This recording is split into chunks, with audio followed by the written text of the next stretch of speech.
The purpose of this video is to make the Eurobodalla Council aware of a hazard that they have created through the construction of an island in the middle of Beach Road at Casey's Beach.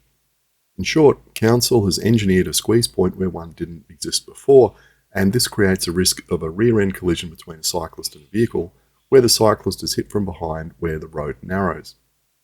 The island in question was constructed recently, although I can't find any mention of it in the pathway strategy that was published in 2017. The maps of proposed works that accompany the strategy show all the proposed paths around the entire Shire, and I can't find mention of this island or the new path at the northern end of Casey's Beach. The map shows lots of other paths which haven't been constructed, but not these works. Hopefully, once I've shown you a ride through this pinch point and some videos of drivers moving left to go around the island, you'll understand the problem.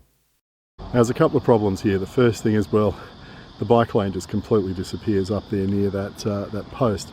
The second thing is the construction of this new concrete path I'm sitting on has meant the excavation of that bit of asphalt from the side of the road.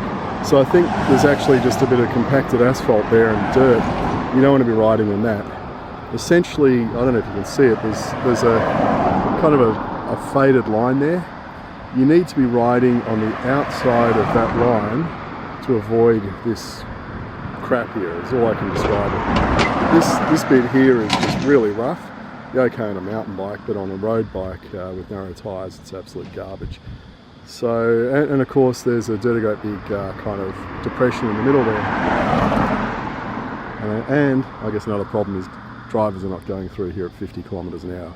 So what you have to do is when you're down there, is get out of the bike lane, take the lane, ride through this thing in the middle of the road, and then, well, I guess you either continue on over the bridge on the road or you cut onto the path over there. But whichever way you look at this, this is an engineered safety risk. You've actually created a hazard here, and the danger is cyclists getting hit from behind by cars when they come into this squeeze point. So I guess the sensible thing would be either widen this path here to a 3 metre shared path so cyclists can use that instead, or add another metre of bitumen on the side all the way through here, leading up to the bridge or onto the path. But yeah, this is not good.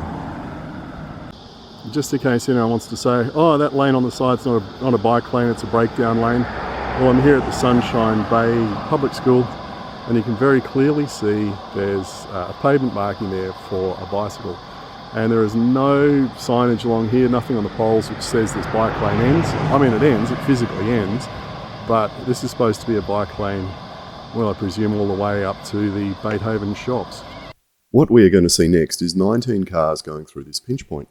There simply isn't enough room for someone on a bike and a motor vehicle to be in that section of road space at the same time. Now, that's not an issue if drivers are patient and slow down and are willing to wait for a few seconds whilst a cyclist gets past the island.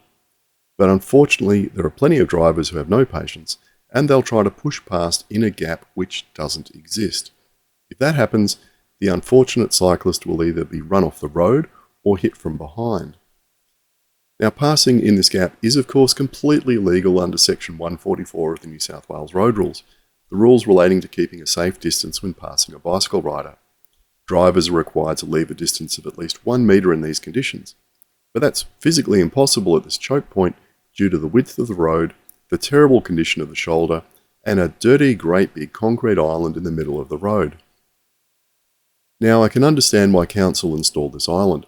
It provides a safe crossing for pedestrians going to and from the beach, and it should also encourage drivers to slow down through this zone.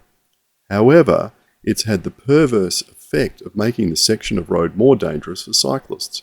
A bit of joined-up thinking would be useful when it comes to scoping works like these. Now, luckily for Council, the New South Wales Government has released a series of documents covering the design of roads and streets as part of the movement and place strategy. Page 32 lists the order of considerations for road and street users.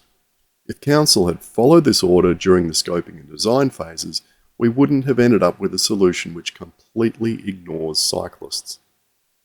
Before proceeding with any future changes to the road and pathway infrastructure, it would be a good idea if the relevant Council staff familiarise themselves with the new movement and place design principles and standards. We shouldn't be building infrastructure which makes our roads more dangerous for certain users. Cyclists and vehicles need to be separated, not squashed together into the same bit of road space.